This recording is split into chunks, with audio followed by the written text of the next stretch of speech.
Carta aos Hebreus, capítulo 12, versículos 1 e 2.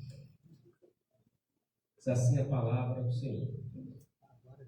Portanto, nós também, pois que estamos rodeados de uma tão grande nuvem de testemunhas, deixemos todo o embaraço e o pecado que tão de perto nos rodeia e corramos com paciência a carreira que nos está proposta, olhando para Jesus, autor e consumador da fé, o qual, pelo gozo que lhe estava proposto, suportou a cruz, desprezando a afronta, assentou-se à destra de Deus.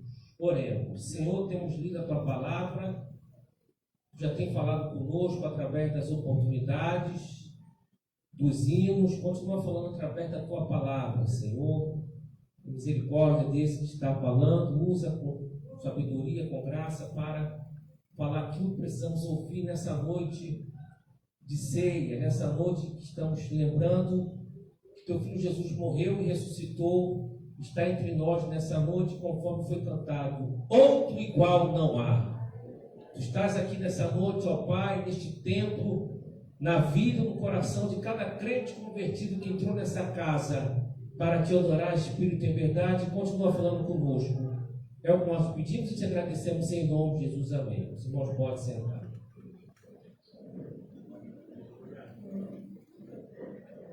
Carta aos Hebreus, obviamente a carta a judeus convertidos, que são esses hebreus, que entenderam que o judaísmo não era mais suficiente. Jesus veio dando continuidade ao plano de Deus na vida de Israel e para todas as nações. Esses judeus, quando eles se converteram, eles começam a enfrentar dificuldades que eles não enfrentaram. Os judeus tinham conflitos com os romanos,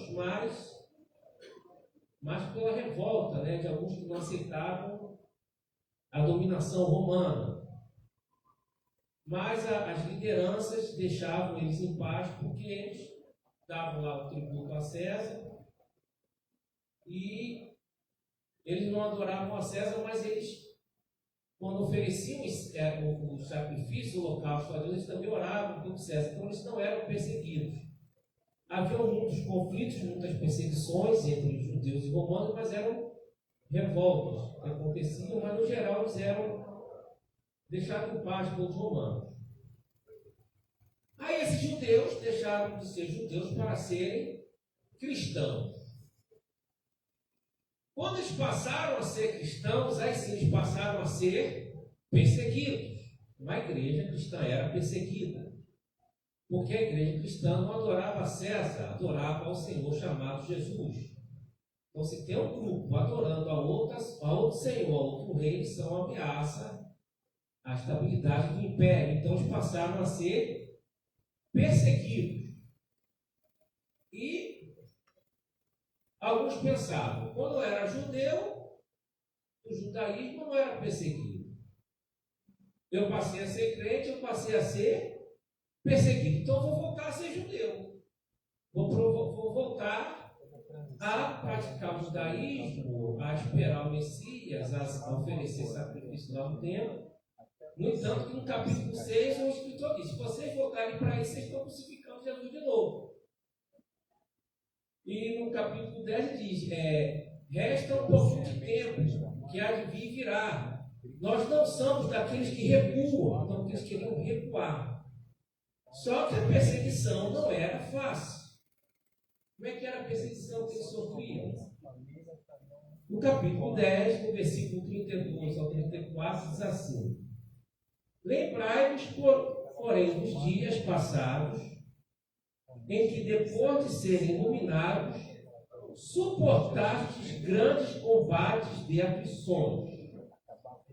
Em partes fostes feitos espetáculos com vitupérios e situações, ou seja, eles eram expostos e passavam vergonha pública por serem cristãos, então eles passavam vexame público, é o vitupério, é a vergonha. E em parte fossem participantes com os que assim foram tratados. 34. Porque também vos compadecestes do que estavam nas prisões e com gozo permitistes a expoliação dos vossos bens. Então eles eram expostos publicamente, vexame, envergonhados por serem cristãos, e o espólio dos vossos bens, os bens deles eram tomados. Então eles eram expostos, perseguidos, então estava lá a perseguição e tomava os bens materiais deles. Não havia necessariamente morte ou martírio, no caso aqui dos hebreus, dos judeus cristãos. Capítulo 12, versículo 4. Ainda não resististe até o sangue, não chegaram ao ponto de serem mortos, não houve derramamento de sangue. Mas mesmo assim, eles serem expostos à vergonha, a terem seus bens tomados, era um sofrimento muito grande. Então, eles queriam voltar ao judaísmo, voltar para trás. Aí o texto do capítulo 12 está assim, a primeira palavra que está aí é portanto.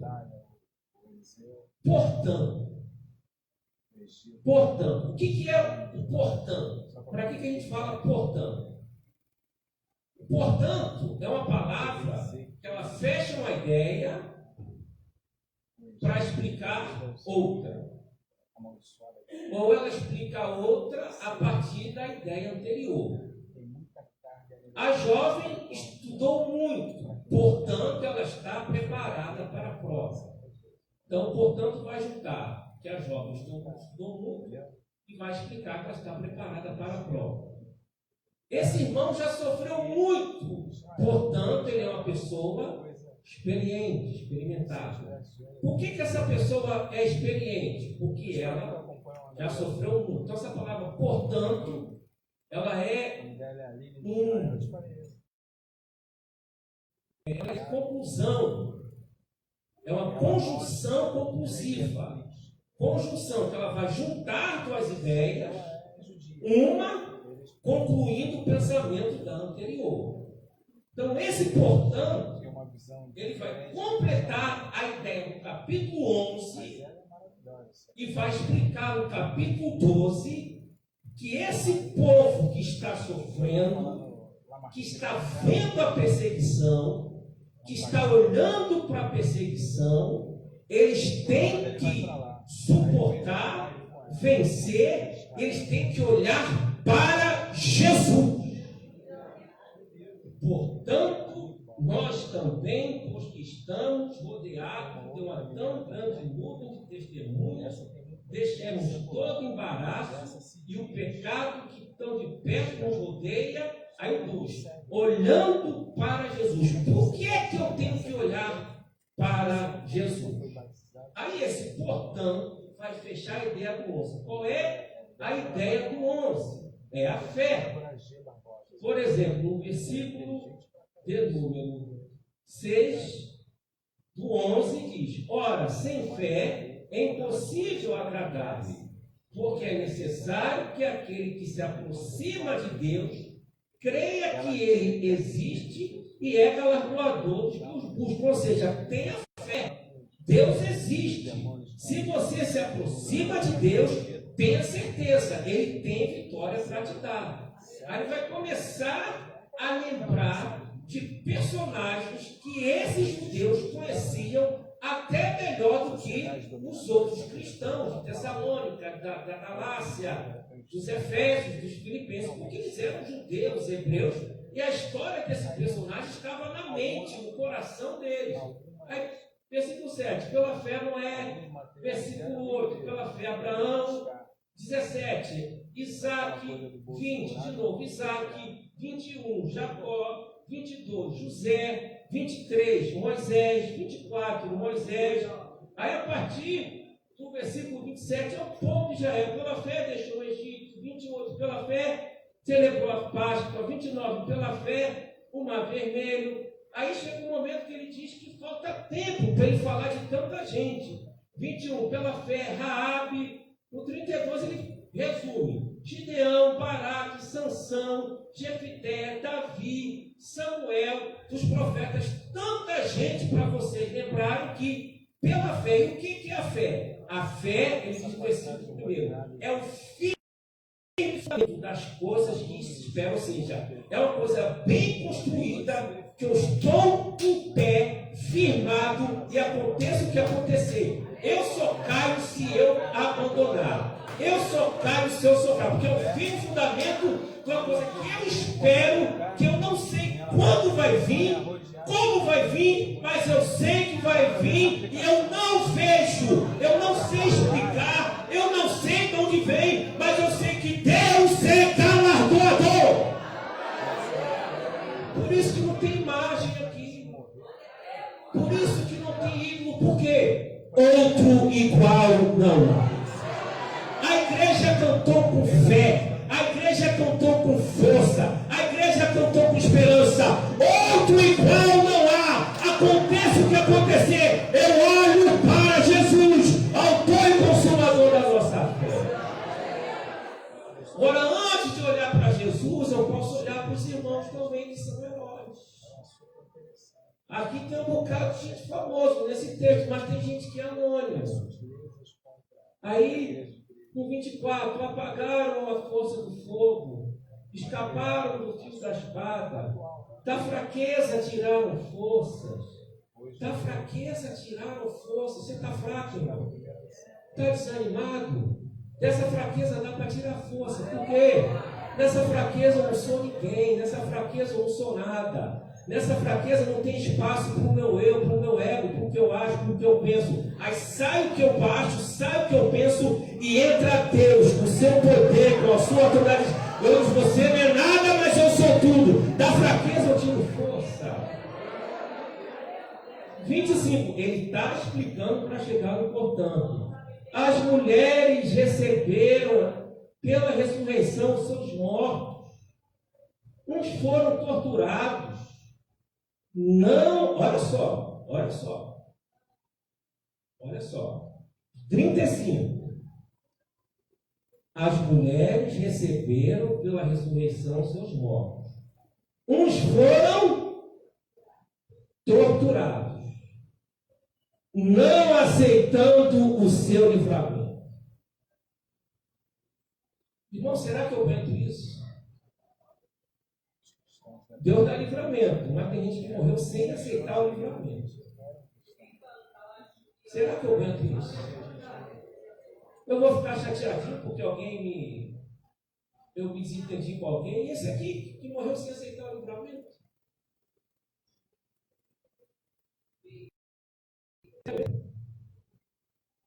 Para alcançarem uma melhor ressurreição, outros experimentaram escárnios, açoite, cadeias e prisões. 37. Foram apedrejados, serrados. Serrado aqui é uma serra que cortou o camarada, partiu com a pessoa no meio. Mortos ao fio da espada, andando vestidos de pele de ovelhas, de cabras, desamparados, aflitos e maltratados, homens dos quais o mundo não era digno. Tem herói e tem anônimo aqui. Errantes pelo deserto, montes, pelas covas, cavernas, todos estes tendo testemunho pela fé, não alcançaram a promessa. Gente que morreu sem ver a promessa de Deus se cumprir. Será que eu aguento? Será que você aguenta? Não viu a promessa. Não viu. Morreu sem saber o que ia acontecer. 40. Provendo Deus alguma coisa melhor ao nosso respeito. Ou seja, vocês estão sofrendo, mas vocês estão vivendo um tempo melhor que gente que morreu. Se vocês estão aqui, alguém foi cortado no meio, alguém foi preso, alguém recebeu açoite. Tem gente que morreu e não viu Jesus chegar, não viu o Filho de Deus se manifestar, e vocês estão reclamando de que não é fácil, não é fácil. Aí diz, portanto é o seguinte, então eu quero lhes dizer que, o portanto é o seguinte, eu quero que vocês entendam que, raciocina, para pensar e presta atenção. Portanto, nós também estamos rodeados de uma tão grande. Se ele fala de uma tão grande, é porque eu já tenho a ideia de quem ele está falando. Nuvem de testemunha. Quem são essas testemunhas? É o pessoal anterior. Marte é testemunha. Essa tão grande nuvem de testemunha não é anjo e demônio, não. São os heróis que ele está citando. O portanto indica que testemunha são todos esses homens e mulheres que são citados no texto anterior. Se a gente tem tanta testemunha, tanto exemplo, deixemos o embaraço. Deixa de se atrapalhar. Ah, porque eu estou sofrendo. Ah, porque é difícil. Ah, mas você ainda não foi cerrado no meio. Você não foi preso, você não recebeu ações. Tem gente que sofre mais do que você e é mais crente. Tem gente que chora mais do que você está firme. Tem gente que não viu, que não viveu, que não experimentou, mas deu a vida, deixou de receber o livramento. Como é que era o livramento? Ou você morre, ou você nega Jesus. Ou você nega Jesus, ou teu filho vai morrer na tua frente. Ou você recebe o livramento, e o livramento é, nega Jesus. E teve um que colocaram uma cruz e acenderam a fogueira. Se você desistir, a gente apaga a fogueira. Ele disse, acenda mais, que eu quero contemplar o meu Redentor ainda hoje. Será que eu aguento? Ou será que eu sou um crente de mimimi que fico chateadozinho à toa? Então eu tenho que olhar para... E para quem que eu olho? Dependendo para onde eu olho, eu vou me fazer um exemplo. Aquela pessoa vai surgir exemplo para mim. Se eu fico machucado, né? E o machucado está doendo. Aí eu paro de olhar, né? Aí quando eu olho, está doendo. Porque eu olhei e lembrei que estava doendo. Se eu ficar olhando para quem me ofendeu, a gente tem que olhar para o problema assim, a gente não pode, a gente tem que aceitar que a gente está vivendo, mas a gente parece que pega o problema, né? Cuida, embala, né? Pintia o cabelo, arruma, adorna, ele sustenta aquele problema para se fazer de coitadinho, para todo mundo ficar com pena dele, sabe? Para chamar atenção, né? Olhe para a gente que sofre mais do que você. Olhe para a gente que não é conhecido, que é um exemplo. Uma vez, irmão, acho que fui eu e o Josepi, a gente foi visitar aquele irmão Antônio na Bíblia. Não é isso? E o irmão está triste. O irmão está vindo para a escola dominical. Eu falei hoje na classe. A gente foi lá visitar ele. Como é que a gente vai dar uma palavra que o irmão está triste? O irmão está podendo, estava idoso, com mais de 90 anos, com dificuldade de enxergar. Veio para a igreja, caiu na rua. Né? A gente foi triste. A gente foi, pai, seu irmão, como é que está? O irmão começou a contar a bênção, o irmão analfabeto começou a citar a Bíblia para a gente. A gente saiu de lá, parece que ele veio visitar a gente. O que é isso, irmão? Uma pessoa que sabe, ele olha para o problema, mas ele não se deixa vencer com o problema, ele não se deixa dominar, porque ele sabe que tem gente que sofre mais do que ele, e ele olha para Jesus, autor e consumador da nossa fé. Ele gera essa fé dentro de você, ele consome essa fé, ele completa e ele nos fortalece nessa noite. E ele vai dizer, Jesus foi pior do que todos esses heróis que eu estou mandando você olhar. 2. Olhando para Jesus, autor e consumador da fé, o qual, pelo gozo que lhe estava proposto, suportou a cruz. A cruz era mais pesada do que o corpo dele tinha que carregar. Ele sofreu tortura física, tortura psicológica, vergonha na frente de todo mundo, uma tortura espiritual de pai, passa de mim esse cálice, porque ele ia sofrer física, psicológica, espiritualmente ele levou sobre si todos nós pecados. Imagina o teu pecado, o pecado da humanidade toda dentro da alma de Jesus. Aquele que não fez pecado, se fez pecado por nós para que a gente fosse salvo e tivesse hoje aqui ceando. Quando você comer esse pão e beber desse cálice, abre a tua boca e glorifica o nome do Senhor, porque se tu vai morar no céu, ele suportou a cruz, ele venceu para que eu e você estivéssemos aqui. Desprezando a afronta, porque aquele homem foi afrontado, porque os heróis foram afrontados,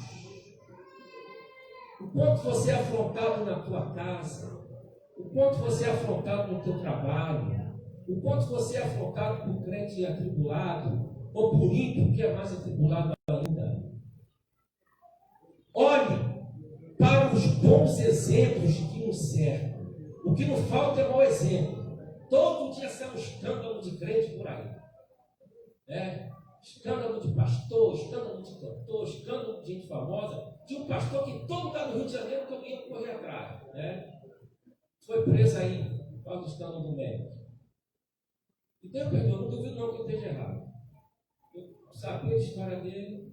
Eu vou olhar para ele, conta ele. Deus perdoe ele, que Deus restaura. Quando ele pregou, eu me alimentei. No meio dos 12, quando Jesus escolheu os 12, João é bacana, Tiago é legal, Pedro ficou a cara dele, não foi isso não. Ele passou uma noite orando, escolheu os 12. Aí no meu estava quem? O Judas. Jesus escolheu errado? Não, é o Judas que não soube aproveitar a oportunidade. Eu vou me desanimar, eu vou me escandalizar porque está o Judas no meu? Não, eu olho para Jesus. Eu olho para quem é bom exemplo. Eu olho para quem pode me ajudar. Eu olho para o meu problema não vai tomar conta de mim, porque Jesus é maior do que o meu problema. Tem gente mais simples do que eu, que sofre mais do que eu, está pegado a Jesus. Eu olho para esse irmão, fico firme. Eu vejo o testemunho da minha irmã, fico firme. E no final eu olho para Jesus, que é o autor e consumador da minha fé. Outro igual não há. Olhe para ele. Se eu ficar olhando para uma imagem, está lá o Salmo 113, tem boca, mas não fala, tem olho, mas não vê, tem nariz, mas não tem olfato. Eu não vejo Jesus, mas ele está vivo, está aqui nessa noite, não tem imagem, não tem ninguém famoso, não tem ninguém especial aqui, tem o quê? A presença do Espírito Santo nos alegrando. Olhe para Jesus nessa noite. Fixe o teu olhar em Jesus.